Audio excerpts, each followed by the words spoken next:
Welcome to the Consultants Council podcast, a place for consulting industry guidance and best practice advisory. Whether you're working to grow in your consulting career, you're managing and developing a consulting firm, you're working with consultants, or you're just interested in business and high-performance advice, we've got recommendations and education for you. I'm Kelsey Krevling, founder and CEO of Kelsey Consulting, a firm focused on building high-performing organizations, teams, and individuals through a variety of ventures, including the Consultants Council. I've spent my career at the intersection of technology and management consulting, working with organizations across the country to help solve their toughest challenges, while also supporting the growth and development of multiple consulting firms, helping them improve their long-term performance trajectory. In addition, I serve as a startup investor and advisor, promoting the ideas of entrepreneurs as they work to gain traction in their industry. With so many people gearing up to launch their own businesses and establish their own consulting practices, I want to make available the advice and lessons I've learned along the way. This podcast is made possible by Kelsey Consulting, with media support by Class Act Media. For more information, check out our site at theconsultantscouncil.com and kelsey.consulting. That's KELSC.consulting. And now, stay tuned for this episode's counseling, because the consulting world is full of nuances, and the answer is always, it depends. What's possible? Do more. Hey there, I'm Kelsey Krevling with the Consultants Council, and today we're going to cover some interesting topics focused on how to effectively work with others, how to operate diplomatically in the workplace, and how to navigate and diffuse challenging interactions. Because working with others is critical to being successful with the work that we do. We do it in our daily work life, we do it in our daily personal life. It is essential and foundational, and yet so much of the time it can be very, very challenging to navigate effectively and to obtain the outcomes that we are seeking. So just some couple recommendations from my career of the things that I've found that seem to work really well when dealing with others.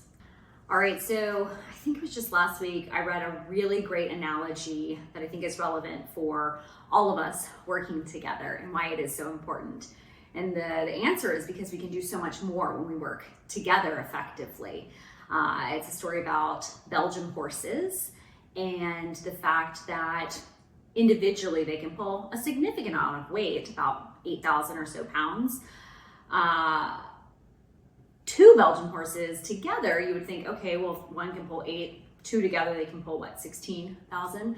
But no, two together can actually pull significantly more just by being next to each other and having 2 times the capacity.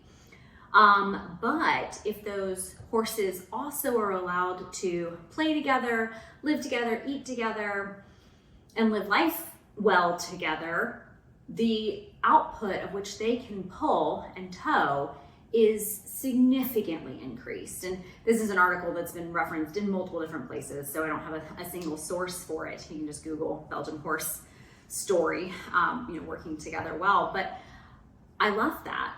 I loved the fact that, well, yes, individually we can be so strong and capable and do so much, but yet what might be possible for us when we actually work well together with others? You know what I say, what's possible? The answer is everything. So do more. Well, now let's look at what you can do when you do that with others. All right, so over the course of your career, inevitably you are going to come across people of all different backgrounds and interests and skill levels and personalities, and being able to work effectively with all different people is what will make you really successful in your career, but also it's what makes the work that we pursue rewarding. We all have the opportunity to learn from others. And so one of the first things that I think is critical to keep in mind when you are going into any situation with others is, what can I learn from this person or from these people? What is an opportunity for me to gain knowledge, insight, awareness? First and foremost, that just really sets us up for successful interactions. Because when we go into situations where we are interacting with others and we have that open mind and we know and believe that we can learn from them, that immediately diffuses so much backstory. We are so pre-programmed with narratives of how we think people must be, of how we think interactions must go. And when we kind of just put that aside and first and foremost show up thinking, I can learn something from the people I'm going to interact with, that lets our ego take a back seat. It lets us operate so much more authentically as we interact with people that we are going to be collaborating with. And so as you first and foremost go into any interaction with others, I would just encourage you to take on that mindset. Take on the mindset of, what can I learn? See what that does for you.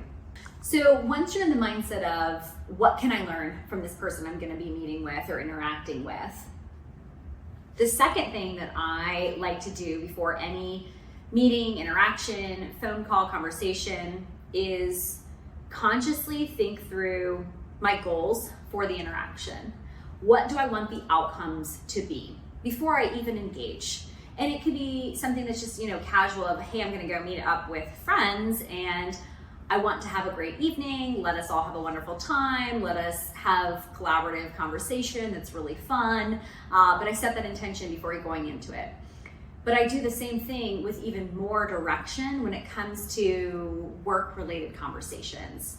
So if I'm going into an exciting client presentation or an initial client conversation and meeting, or even a challenging interaction where maybe there's been some tension and friction based on, the work that's being pursued, I take a moment to really gather my thoughts and to think through, what is my desired outcome for the conversation? And typically it's something along the lines of, I want this to be a positive outcome for all parties. I want us to come to a peaceful and successful resolution. I want us to all feel like we have gotten what we want from this interaction and that we've all learned, that we've all been able to be positive, and that we found a path forward. Let it result in the best possible outcome for all of us to move forward with so that we can be successful.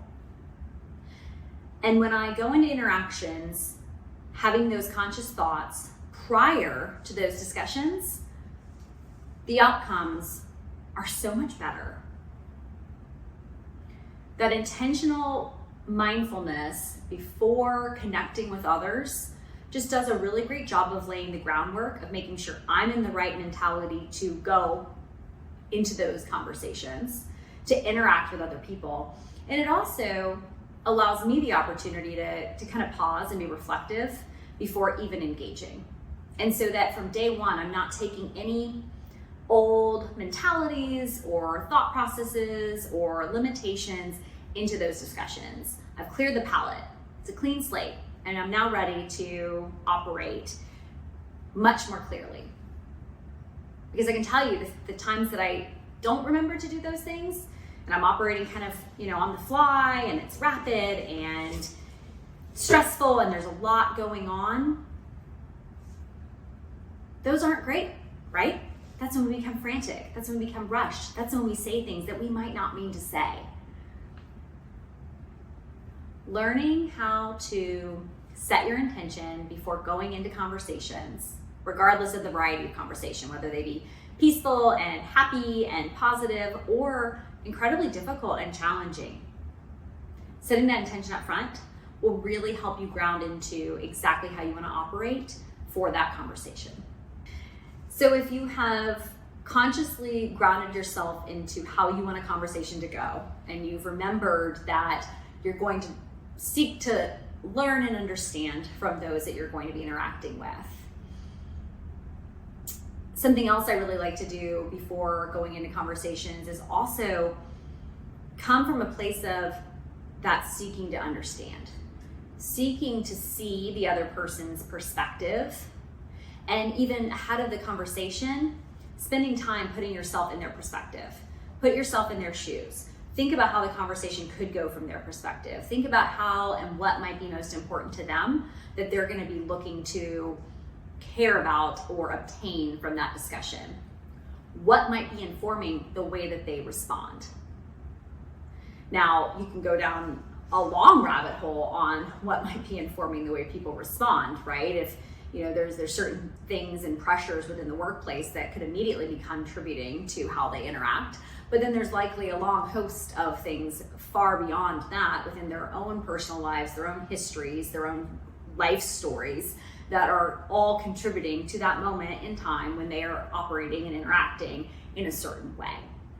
And so anytime you get into interactions that take a turn for not being as positive as one would hope, that becomes a very critical thing to remember so that you can stay centered and grounded.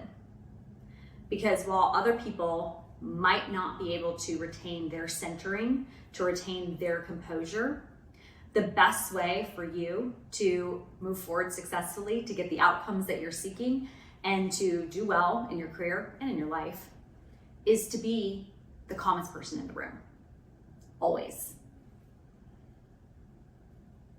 The leader is always the calmest person in a space. They're the person that can understand what is occurring around them and can continue to ground into peacefulness and centeredness in order to chart a path forward towards successful resolution. It doesn't mean that they are always a pacifist, and it does not always mean that they are going to remain quiet, but it does mean that they are able to retain their composure and to seek a positive outcome for all involved. That might mean that they need to be very firm from time to time, very directive, very assertive, but they will not devolve into lower interactions of being. They will continue to remain composed and they will continue to seek a positive outcome. And so as you are looking at how do you navigate and operate and interact with others, remember that. Look at how you can continue to prepare ahead of time so that it's much easier in the moment to remain centered and grounded. So it's really interesting. Great leaders actually have the ability to modulate the energy in a room.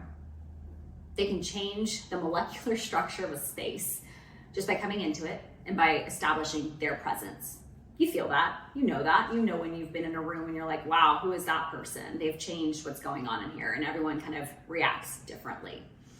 But as a result, they're also able to modulate and control how people are responding.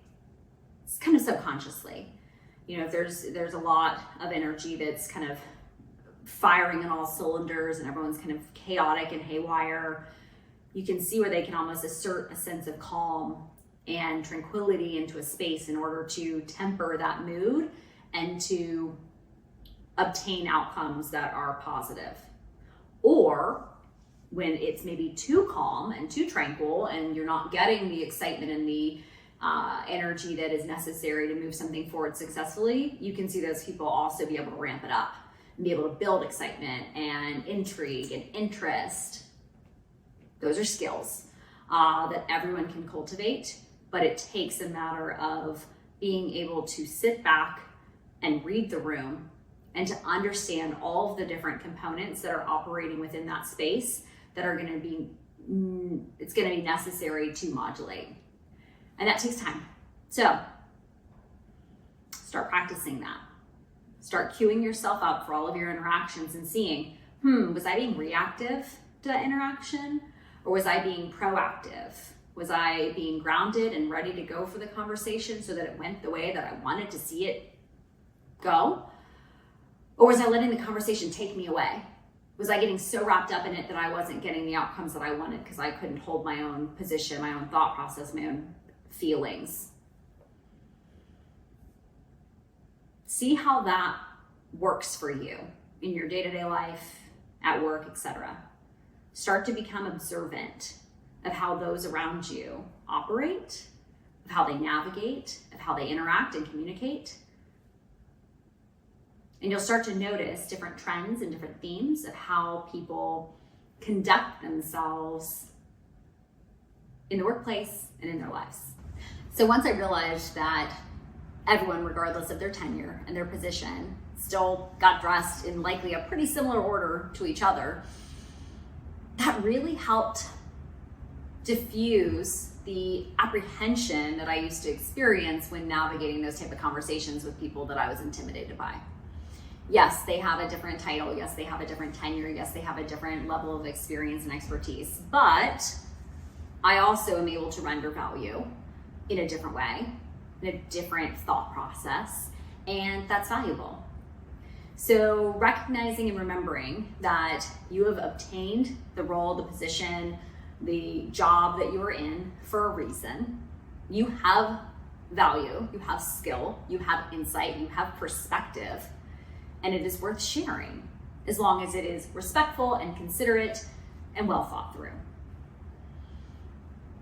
Knowing that innately when you go into conversations, that you have done your due diligence, that you have prepared, but you also have a voice, does wonders for gaining confidence, for being able to show up to the table, to have those interactions and discussions, and to being taken seriously by those in other positions that you might be interacting with.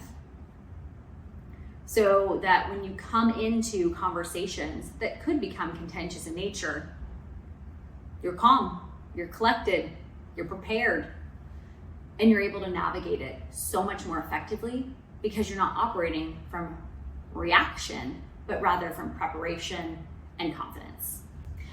Okay, so what happens when you've done everything from your perspective to be considerate and compassionate and well prepared and centered and grounded and diplomatic in your interactions, seeking positive solutions? What happens when the people you're interacting with are still inflammatory or unkind or angry and difficult to interact with? How then do you diffuse the situation effectively so that you can get to a positive resolution? I will be the first to tell you I have had a multitude of interactions on a spectrum of amazing and awesome to truly horrible and traumatic in both my work life and my personal life. And I mean, I can remember occasions when clients would yell at me, scream profanities at me. And in the moment, I had to take it, acknowledge it, center myself, step away, so that then I could have the reaction to what it was that they were saying that I couldn't have in front of them. The best way to handle those type of challenging interactions in the moment as they are occurring is to first and foremost remember the goals that you have for that outcome.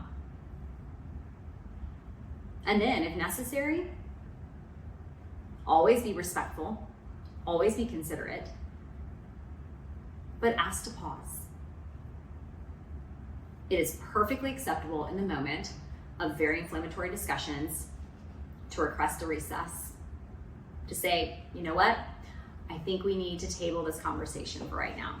I think we all need a moment to recenter ourselves and to collect our thoughts and to come back when we all have a moment to share them a bit more considerately.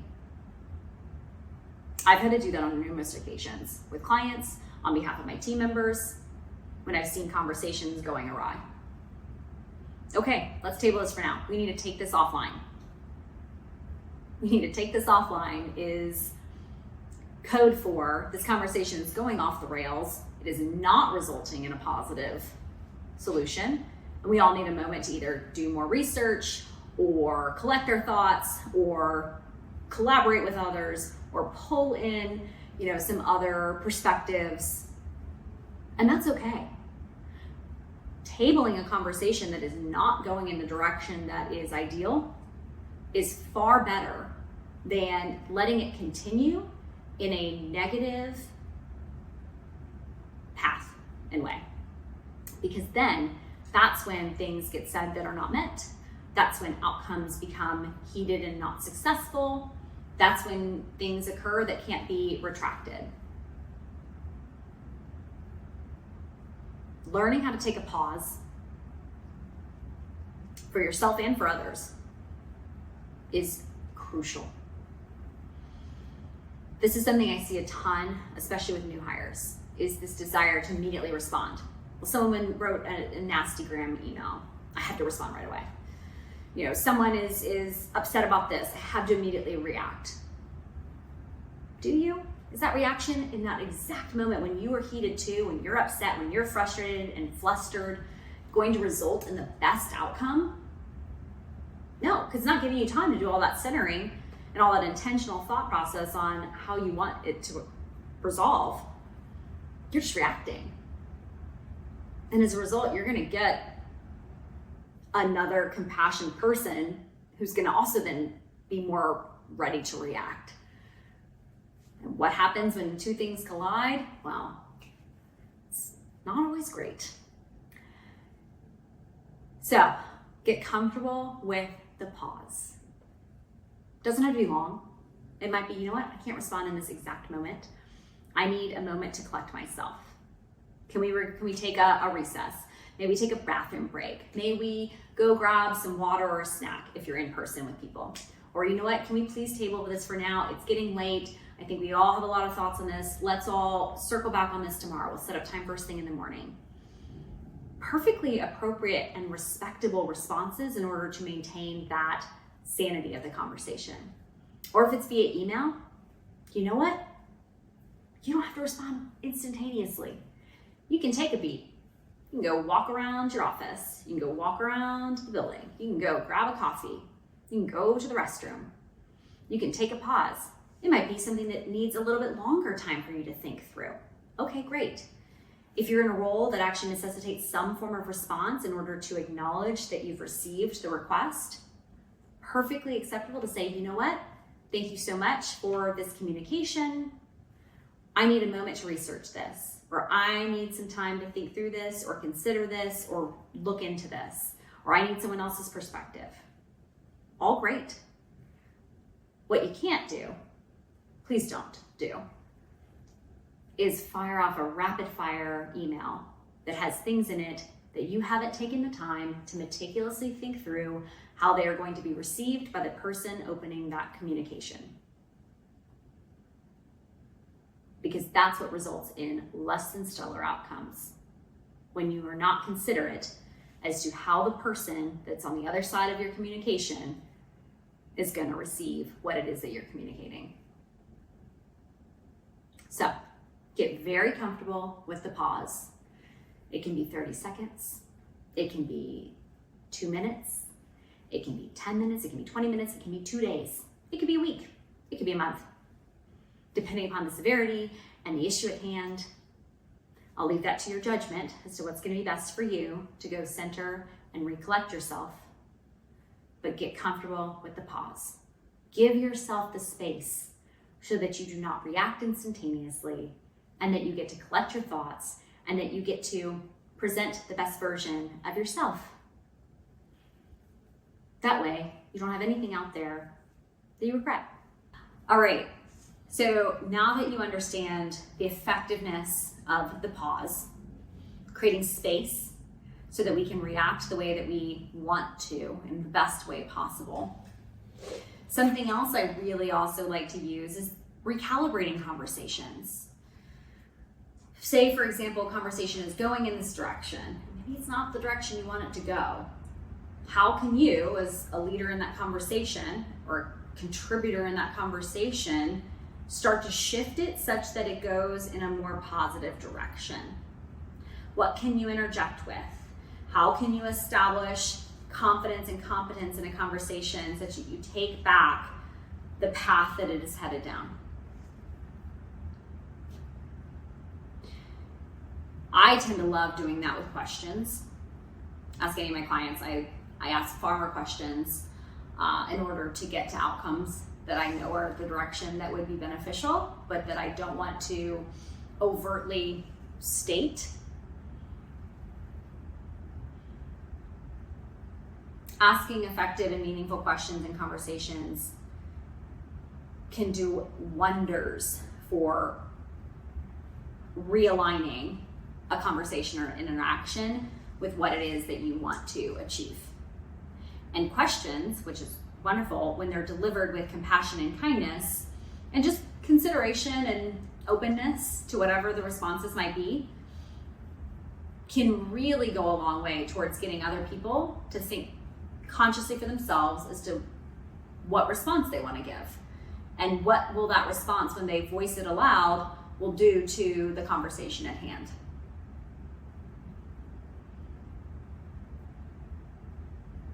What questions can you start to ask in your interactions to recalibrate conversations and to get them where it is that you want to go? Please, though, don't be condescending as you ask them. Ask them genuinely, considerately, thoughtfully. And try it out. See how it can result in some improved outcomes. Something else that I think that is just critical for operating well with others, and I hope it goes without saying, is operate from a place of compassion and kindness. How can you infuse kindness into all of the interactions that you have? How can you remember that the people that you're dealing with are humans that have their own perspectives and lives that are informing how they're showing up in that moment? You have no idea what someone may be going through. Especially at the office. Oh my gosh, if you're not friends with that person, they likely aren't telling you that they're going through a divorce. They're likely not telling you that maybe a parent is dying. They're likely not telling you that they have a sibling that could be overdosing or in and out of rehab. They're likely not telling you that maybe their child is undergoing treatment for something. There's so many things that people deal with every day that are heavy and intense. And for so long, we have forced people to fit in a perfect, well-suited, structured approach so that we can operate professionally. And while I firmly believe in a professional aesthetic and demeanor and the ability to showcase confidence and skill that showcases to the people that you're operating with and interacting with that you have some knowledge in certain subject matter expertise areas. Just because we're able to be polished and professional does not mean we need to be robots. It does not mean that we need to operate in a monotone, colorless world where you don't get to see people for who they are, for their best versions of themselves. So, while you never know what someone is going through, you can always be kind. I, for one, this year necessitated a requirement for a service animal. River, here. And so as a result, my beloved Labrador went through significant training in order to be able to accommodate and support me through some things that I've been experiencing. And as a result, I'm so appreciative of how welcoming and accepting everyone has been as a result of that transition in my life. And what a blessing it is to be able to have his support all the time. But that's not something that I regularly convey. So, operate with kindness, operate with compassion, see people for being human. And I can guarantee the interactions, the conversations, and the outcomes that you experience, both in your professional work life and in your personal one, will improve. All right, so now that you're operating, hopefully you always have been, with kindness and compassion for those that you're interacting with, does being kind or friendly mean that you have to be friends with people in the workplace? And the answer to that is no. This is something that I've counseled a lot of newer hires on, that think that, at work, you're kind of obligated to be friends with your peers or with your boss or with your subordinates. And the answer to that is you are not obligated to be friends. You're not obligated to do things with them outside of the office. You're not obligated to dive deeply into their personal lives and into things that are going on. And quite frankly, in some instances, that can become really uncomfortable. Being friendly to others, being considerate of them as human beings, does not mean that you have to cross that boundary into friendship. Doesn't mean that it's not possible. It absolutely is. It certainly can be. And when it happens, that's wonderful. But it's not necessary. And I think that that's something really important to learn as you are entering the workplace, because we want to be well liked, we want to be well respected, we want to be engaging with others. And sometimes we think that that then means that we now need to be obligated to friendship with those that we collaborate and work with. And it doesn't. So if at any point in time you're feeling like, I'm not seeking friendship here, that's not what I'm looking for, completely okay. Friendly does not have to mean friends. All right, so in addition to not having to be friends as a positive boundary that you can set in the workplace, there's lots of other positive boundaries that you can explore and establish for yourself. Boundaries around your working hours, boundaries around how you respond and the types of tools that you utilize, boundaries around the type of travel that you take on and pursue. Certainly I'm well versed and aware of the requirements of different firms and different industries and how that changes over time, and the ability to assert more boundaries the more tenured in your career you develop and become. But those are all things that, as you determine for yourself what is and is not most important to you, those will become clearer. It's tough to know right out of school that, oh, this is important to me, this isn't important to me in regard to my work hours or to the type of work that I take on. You're working in your career, you're working to develop, you're learning, you want to be saying yes to opportunities and pursuits. But as you grow and as you take on different promotions and different opportunities and different jobs, you have to remember that at all times, you are the boss of you. You are in control of how you live, how you operate, how you show up, and what's most important to you. And if you don't feel like you have the opportunity to establish those type of positive boundaries in the workplace that you're operating in, maybe that's not the right workplace for you. Maybe it's time for a transition. Spend time thinking about what is most important to you and how you conduct your day, and how you operate, and how you engage, and the type of interactions that you like to have, and the type of work that you take on.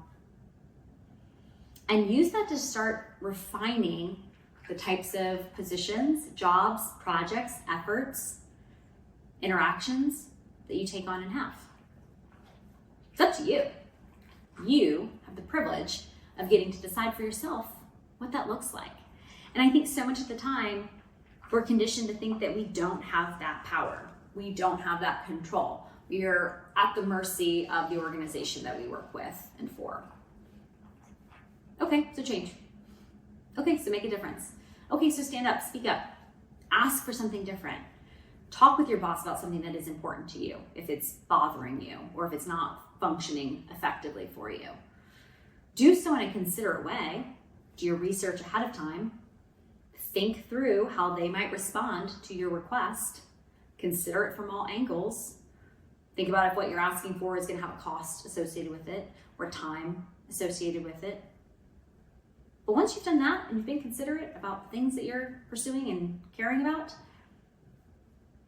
the worst they can do is say no. And then you have an answer.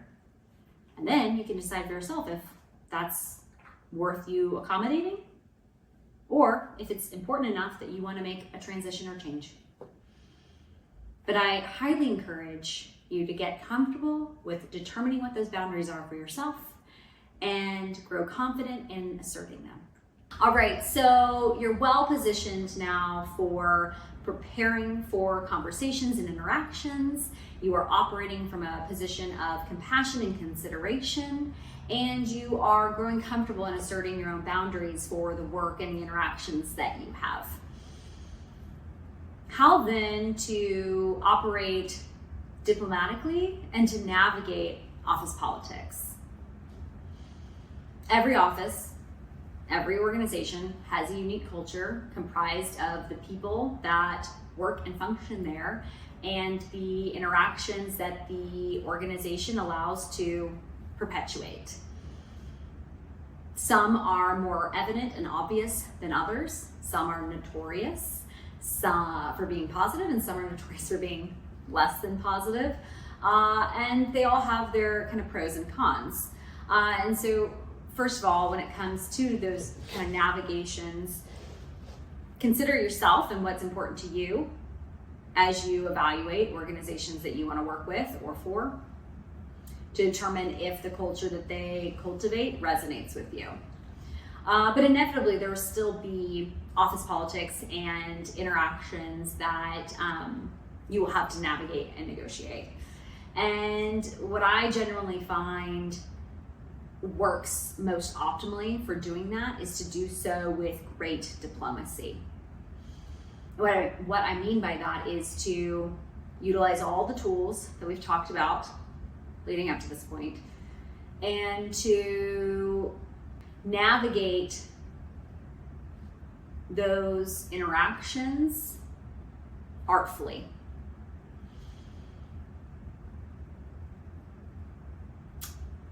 And what I mean by that is don't step on the landmines that other people might lay for you.